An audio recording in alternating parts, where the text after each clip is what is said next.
Birthday camp लेकर सदन पहुंची मोइत्रा। अदानी हिंडनबर्ग मामले पर बरसी बीजेपी सांसदों से नोकझोंक। तृणमूल कांग्रेस के सांसद महुआ मोइत्रा ने अदानी समूह से जुड़े मामले को लेकर लोकसभा में जाकर वार किया। तृणमूल कांग्रेस के सांसद सदन में 2 बर्थडे कैंप भी लेकर पहुंची थी। पीठासीन सभापति ने उन्हें ये टोपियां पहनने से मना किया और उन्हें मेज से हटाने के लिए भी कहा। टीएमसी सांसद महुआ मोइत्रा ने मंगलवार को अदानी हिंडनबर्ग मुद्दे पर सरकार पर तीखा हमला किया।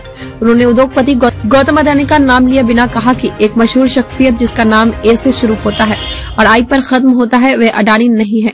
टीएमसी सांसद ने कहा कि श्रीमान ए ने प्रधानमंत्री नरेंद्र मोदी और पूरे राष्ट्र को टोपी पहनाई। इस मामले को गंभीरता से जांच होना चाहिए।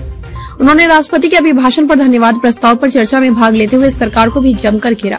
उन्होंने कहा कि सत्ता पक्ष के सदस्यों को विपक्ष का विरोध करने के लिए खास प्रशिक्षण दिया जाता है। हमें चीन, पेगासस, मोरबी, बीबीसी जैसे मुद्दों पर भी कुछ बोलने नहीं दिया जाता है।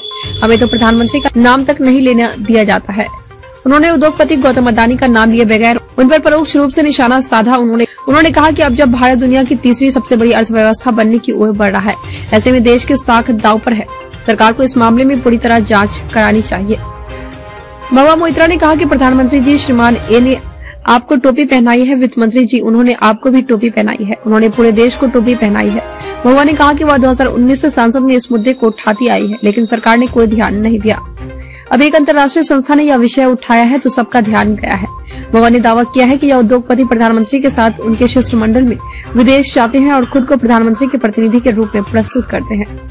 भाषण समाप्त करने के तुरंत बाद तृणमूल कांग्रेस और भाजपा सदस्यों के बीच नोकझोंक भी हुई।